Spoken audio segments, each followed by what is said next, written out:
Okay, let's look at round 3 from the Chicago Open, May 2019.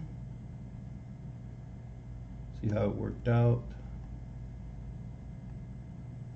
I was actually playing black.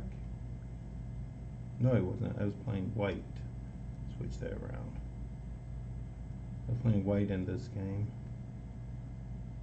Of course, this is Carol Khan. Go through this opening pretty quickly because it was such a long game. It didn't really need to be long. It was over pretty, I'm not going to say quickly, but my opponent decided to play it out to the last possible move, which is okay. Now here the correct move is, well, the main line is h4, pawn h4, but I really have never liked playing that move. So in this game I said I'm not going to do it, I'm going to play the way I want to play. So I went with the immediate c3, he takes it off, I take back, goes g6, pin that knight, threatens my bishop. Another thing that I'd like to do is get my opponent to move up that h or sometimes the a file pawn, then just back off and keep it in my pocket for a later possible attacking opportunity, even though the computer recommends just taking off the knight at f6. That's not what I did. So I want to stay on that h6 black pawn just in case black decides to castle to that side of the board. May come in handy. The problem with it is it gives him the opportunity to play knight to d5 and exchange it off. But I say even if he exchanges it off, it brings another pawn into the center for me, and if I can get in pawn to e4, I'll probably have total control of the center.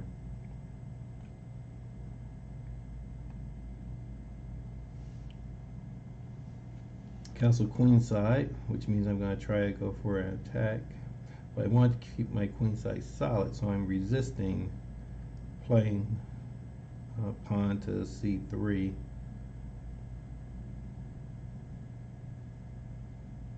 It was not a bad move, which forced me to play pawn to c3 if I want to cut down the activity on that knight, which I don't mind doing because now, since he really didn't get what he wanted, it's costing him a couple of tempos.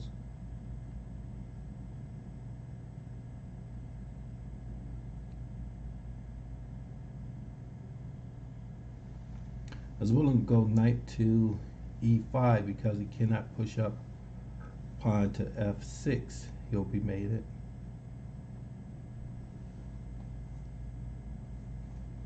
It's threatening the pawn at a2.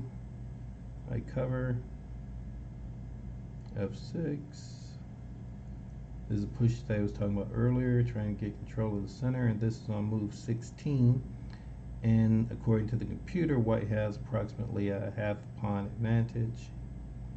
And this is a very key move that I almost missed. I was looking at knight to g4, where I think a much better move was knight to c4, which I actually played. Look at that square at d6. That can be a very strong square for white, but what you're supposed to do is be very patient here, because if you try to occupy it right now, he's just going to take it off with his dark squared bishop. Then you take it off with your other knight, and he attacks the base, attacks either at c5 or at g6. I'm sorry, yeah, c5 or g6. So you're supposed to be patient. I wasn't. I jumped right in there, and even with that, the computer has white as having a significant advantage. He castles out, and you should always be concerned when you castle and your opponent has an open file. He has two pawns that he can storm your castle with, and he's also castled to the other side. So I'm thinking attack in this position, and he does not have a light squared bishop, so I can possibly attack on the light squares and don't have to worry about counter on the light squares.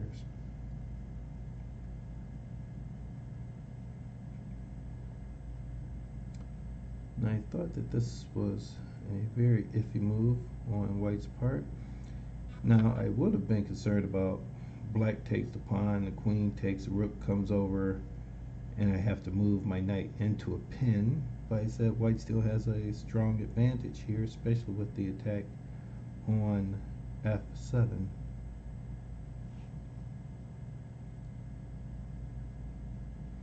Now here the computer strongly suggests that the other knight should have been used.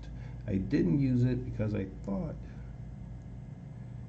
pawn to b5 would be a problem, but in actuality if I use the other pawn, he has pawn b5, I can take that pawn off with my knight and it should be okay because of such a strong attack on both the king side and the center of the board. Black should not have time to build up any counterattack. That's not what he did.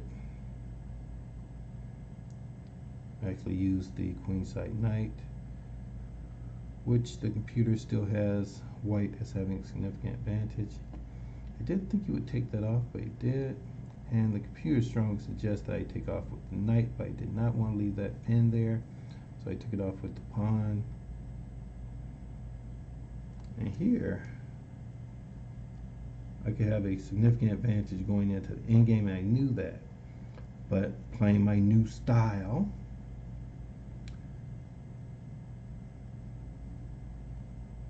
I decided I would try to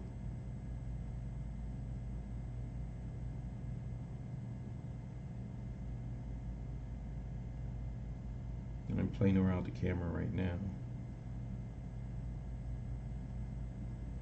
I would try to keep the pressure on because my pieces appear to be very active, and his knight is on the edge of the board. One of his rooks is still on the original square. The other rook is just running right into a pawn that he can never win. So I tried to keep the pressure on.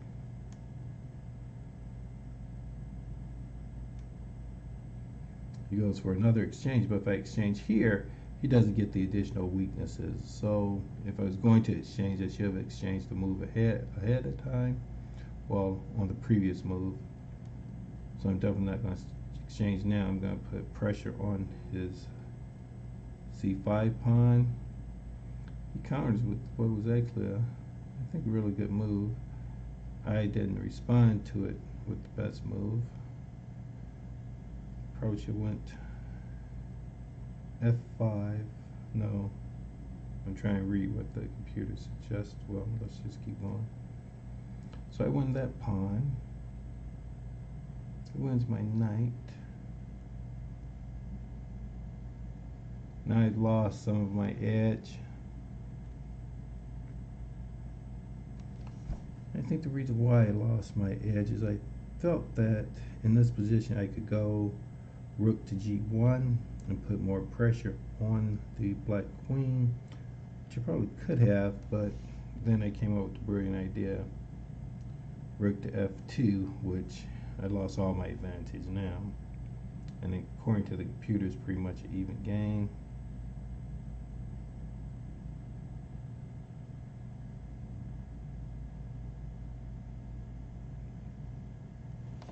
But I thought this would definitely be an advantage for white.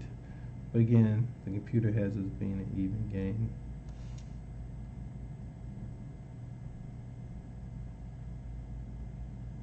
Because its pieces have very limited mobility. Now this is my new playing style. I'm sending my pawns up the board, but I'm not just sending them up the board like I would have done before. I make sure that their king can move up the board as well in support of the pawns, or at least that was my idea.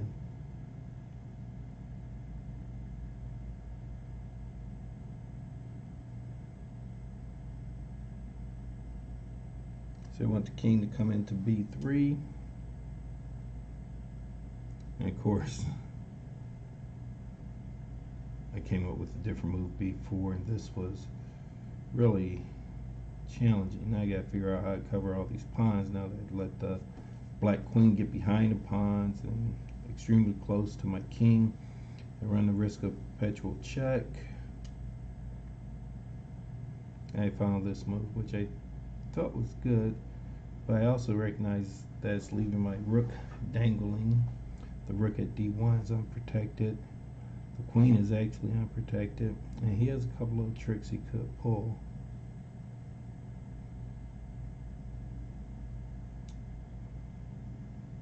At this point, I felt that I was doing well again. This was my whole objective, to get connected past pawns and still have my king close enough to move up to assist those pawns.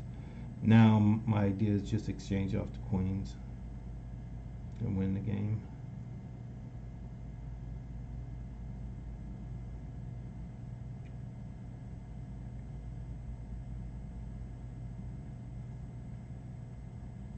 It gave me the opportunity to exchange off queens, so I did. Now it's just a matter of bringing my king in to assist in protecting these pawns.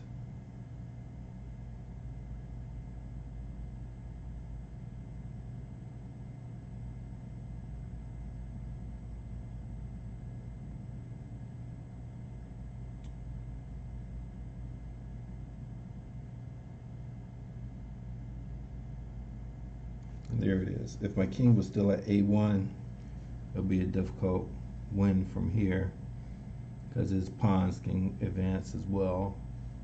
But because my king is involved, it wasn't much of a problem.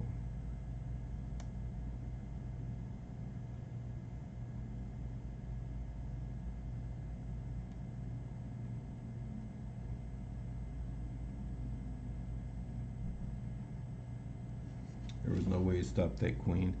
I'm going to stop here, even though the game went for another 20 moves, I guess. But in any case, white's a queen up, and it's by far good enough to win. Okay, that was round 3, and I won that one too, so I'm doing well so far. I need to win the last game tonight to play with any chances of winning a prize on the final day of the tournament, which is ultimately what you want to do, at least be in a running on the final day. So we'll find out in about 2 hours. Okay, thanks for watching.